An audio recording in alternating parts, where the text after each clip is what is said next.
జనసేన చాలా కీలకంగా ఓట్లు చేయకుండా 98% స్ట్రైకింగ్ రేట్ ఉండేలాగా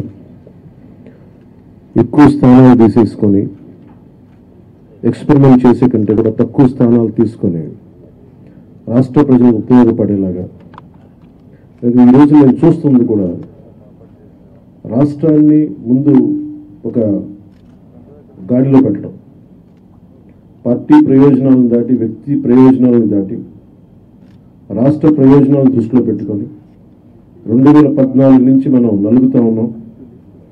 2019కి ఈ అరాచక పాలన వల్ల ఇంకా నలిగిపోతా ఉన్నాం. ఇలాంటి సమయంలో నేను చాలా నిర్మాణాత్మకంగా చాలా బాధ్యతతోటి అన్నీ ఆలోచించి చాలామంది పెద్దలు 40 స్థానాలు కావాలి 70 స్థానాలు కావాలంటే ఒకటే చెప్పాను అందరికీ, 2019లో కనీసం నాకు ఒక 10 స్థానాలు ఉందంటే ఈరోజు ఎక్కువ స్థానాలు తీసుకొని ఒక మంచి చక్కటి అవకాశం ఉండేది. అది కోల్పోయాం కాబట్టి ఈసారి తక్కువ స్థానాలతోటి 98% స్ట్రైకింగ్ రేట్ ఉండాలి. దాంట్లో భాగంగానే 24 స్థానాలు 3 పార్లమెంట్లు ఫిక్స్ అయిపోయాం. అలాగే 24 స్థానాలు కనిపిస్తున్నాయి, కానీ జనసేనకి మనం చూడాల్సింది 3 పార్లమెంట్లో ఇంకొక అదనంగా ఇంకొక 18 నుంచి 20 దాకా స్థానాలు అధికంగా యాడ్ అవుతాయి. సో దాదాపు ఒకలా చూస్తే జనసేన అందరూ అనుకున్నట్టుగా ఒక 40 స్థానాల్లో పోటీ చేస్తున్నట్టు లెక్క, 3 పార్లమెంట్తో కలుపుకొని. నేను కూడా ఒక ఈ అలయన్స్ బలంగా ఉండాలి, టీడీపీ జనసేన అలయన్స్ బలంగా ఉండాలి అంటే నేను కూడా ప్రత్యేకించి భారతీయ జనతా పార్టీని దృష్టిలో పెట్టుకొని కూడా నా సీట్లని కుదించుకోవడం జరిగింది. ఇది మన నాయకులందరికీ కూడా వ్యక్తి ప్రయోజనాలను పక్కన పెట్టి రాష్ట్ర ప్రయోజనాలని ముందుకు తీసుకెళ్దాం.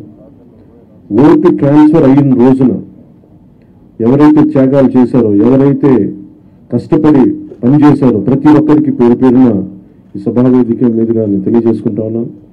ప్రతి ఒక్కరికి మీ ప్రతిభతోటి, మీ సమర్థతతోటి, మీ అనుభవం ఎలా ఉందో దానికి తగ్గ ప్రతిఫలం ఉంటుంది. భవిష్యత్తులో పదవులు మన ప్రభుత్వం స్థాపించిన వెంటనే ఎలాంటి పదవులు మీ సమర్థతకి మీ ప్రతిభకి తగ్గట్టుగా ఖచ్చితంగా మీకు అండగా ఉంటామని తెలియజేసుకుంటూ, ప్రతి జన సైనికులకి, ప్రతి వీర మహిళలకి, ప్రతి జనసేన మద్దతుదారులందరికీ కూడా మన ఓటు టీడీపీకి వెళ్ళటం ఎంత ముఖ్యమో టీడీపీ ఓటు కూడా మనకు రావడం అంతే ముఖ్యం.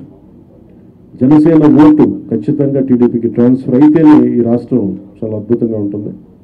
ఎట్టి పరిస్థితుల్లో కూడా ఓటు ట్రాన్స్ఫర్ అనేది ఖచ్చితంగా జరగాలి. అందుకని ఎలాంటి పొరపక్షాల మధ్యలో 1-2 వచ్చిన వైసీపీ దుష్ట పండాగాల పని ఏదైనా ఎలాంటి విభేదాలు సృష్టించినా వాటిని మేము అందరం సమర్థవంతంగా ఎదుర్కోవడానికి, కలిసికట్టుగా ఎదుర్కోవడానికి మేము పూర్తి సంసిద్ధతతో ఉన్నాం. ఆయన సిద్ధమని చావగొడతా ఉన్నారు. బాబు నీకు యుద్ధం ఇస్తాం, నీకు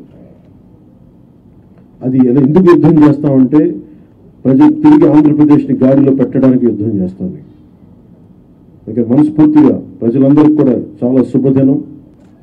మనం ప్రభుత్వాన్ని స్థాపిస్తున్నాం, మనం గెలుస్తున్నాం. జై జనసేన, జై టీడీపీ, జై హింద్. చాలా కీలకంగా 24 స్థానాల్లో పోటీ చేస్తున్నాం. భారతీయ జనతా పార్టీని దృష్టిలో పెట్టుకుని కూడా జనసేన చాలా కీలకంగా 12 స్థానాల్లో పోటీ చేయాలని నిర్ణయించుకున్నాం. దాంట్లో ముందుగా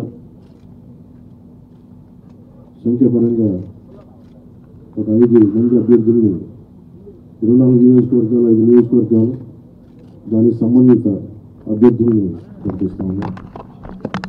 నెల్లిమర్ల శ్రీమతి లోకం మాధవి గారు, అనకాపల్లి శ్రీ కొనతాల రామకృష్ణ గారు, రాజానగరం భక్తుల బలరామకృష్ణ గారు, కాకినాడ రూరల్ పంతం నానాజీ గారు, తెనాలి శ్రీ నాగేంద్ర మనోహర్ గారు పోటీ చేస్తారు.